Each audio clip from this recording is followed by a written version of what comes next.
I was like, oh, Jar was just here? And they were like, yeah, it was bad. He took too much Xanax, and he had to lay on the floor and did his set laying on his back on the floor because the room was spinning. I did that in Beaumont. Really? Yeah. Yeah. Wait, tell me that story. You know what the most outstanding thing from the story is? What? That at 4:00 Saturday night, I called Slade Ham's brother. He was a wigger. He's a rapper at the time. This is 2005. The Longest Yard, which just came out.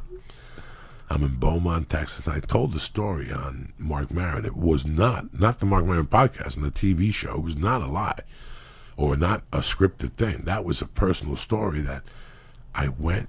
The guy picked me up. I got in the car and I go, and I'm fucking lit. I had 30 Valiums, 30 10 milligram Valiums in 3 days. Drinking Jägermeister. Next time you get Josh Wolf, ask Josh Wolf. Go, Josh Wolf, tell me the story about Joey Diaz in Beaumont, Texas.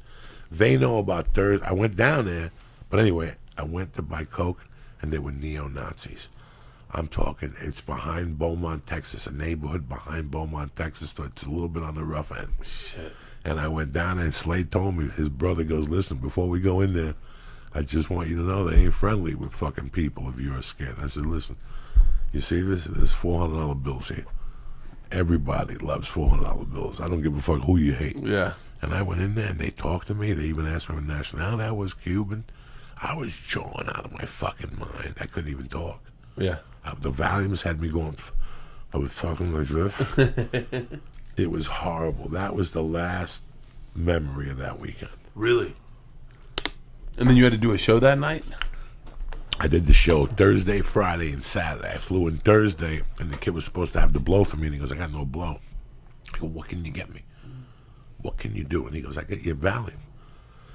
He told me, and I gave him whatever the price was. And he goes, it's 30. I go, fine, just bring me 30, whatever I don't need, I'll bring back to my friend in L.A. I had a friend in Hollywood that ate Valium. I was like, I'll bring him back for him. Yeah. I started popping them. First night, like I ate 1, then 2. Then I went to the fucking bar, and I drank a little bit. I didn't get coked up the first night. Went back to the hotel, got up, did some radio. Went back to the room, felt okay. Felt good. Yeah, popped another one to sleep at 3. Your nerves feel good. That's the crazy thing about those. Slept till about 6. Got up and was a little groggy. Had some coffee, had a couple fucking Camel Lights. Had some fucking Papados and went to the show. And at the show, I started popping. Once I knew the coke was coming, I started popping them on Friday night. Popping them. And they were in a little brown bag, so I wouldn't count them. I would just pop them like fucking Tic Tacs. Friday night, I was gone. I must have gone to bed at 1, and I slept till 3:30 the next afternoon. One of those things you just wake up, your stomach's empty. Yeah. You're fucked up. Like you need coffee, more coffee, a shower, another shower. You got to jerk off. You got to go for a walk, take another nap. It was one of those days, and I had 2 shows. And again, I went in the bag and took a handful and put them in my pocket. And the coke came. And then we did the first show. And the first show, people were sending me Jägermeisters. Beaumont, Texas, this was a great little comedy room that was owned by 2 guys. And the one guy robbed the other one. Then the guy hit him in the head with a bamboo thing. And that was the end of that fucking tune. Sure. Tremendous. Sure. It was first owned by 2 black people. And they were very successful. A black couple with kids had a theater in Beaumont. And the kid was a bartender. And they quit the business. The kid that was the bartender opened up his own club. He's still in Houston. He's a great kid, Slade Ham. So this Saturday night, I'm at the club. I got the package. I'm not hitting it. I'm on stage still. So I wouldn't do coke on stage or before. I would do coke afterward. Yeah. So I do the first show, and I'm fucking hammered. Because that Valiums I took Thursday and those ones I took Friday, they're still in your system. Oh, they don't go anywhere. Percolating like a motherfucker. Holding on to fat cells. Holding on to fat cells. And every time you hit a joint, you get even more fucked up. It ignites one of those fat cells. Every time you have a cocktail, it just pulls them out of the fat cells. Pulls them out of the fat cells. So if you eat a 10 milligram Valium, your fat takes half of it. 5 milligrams gets released in your bloodstream. The other 5 go in your fucking fat, and they just get stored. And here you are doing gin and tonics. You don't even need Cosby to show up. Nature works itself here. After 3 nights of eating Xanax, chicks will tell you they black out. I know tons of chicks who eat those Adderalls and all that shit, and they black out when they fucking drink. Yeah. That shit adds to it. So don't think that. So here I am, 400 pounds, sweating profusely on stage. I'm so hammered. The first show I gotta lay down. They're sending shots. I'm drinking 16 shots on stage. I'm 400 fucking pounds.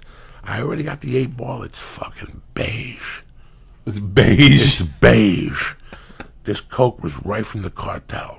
Right from the cartel. It's right there. beige. Oh my God, it was beige. And when it smelled through the paper, like I could smell the fucking ether right through the paper. I was like, oh, this is going to be a good night. I'm going to go back to the hotel room. I'm going to take a fucking... And I had a plane from Houston at like 7:30 in the morning. Shit. I'm like, I'm going to fucking snort this fucking 8-ball. I'm going to drink. And all of a sudden, I go to the fucking bathroom. I come out of the bathroom, and there's a broad waiting. And she's like, do you want to do a line of Coke? And I got the Coke in my pocket. But she's got some. And I go, what do you want to do? You have a car? And she goes, no, my husband's here. Let's do it in the woman's bathroom. So we go in the woman's bathroom. We do a few bumps in the woman's bathroom. She leaves. And next thing you know, I fucking pass out. I get up. The Coke is still there. My money's still there. The phone's ringing. I can't move. Bert, it was horrible. I definitely OD'd. If it wasn't for my blood type and my experience, I would have been dead. Because I remember getting up. And the guy's like, you got to check out or give me $48.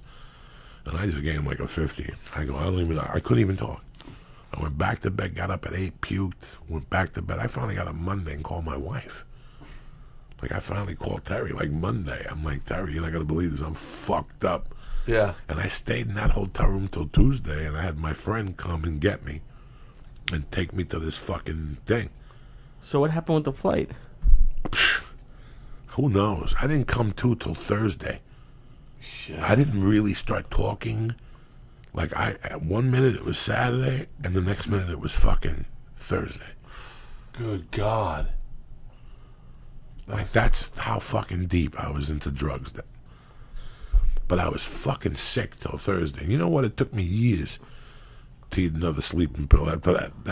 It was those bars.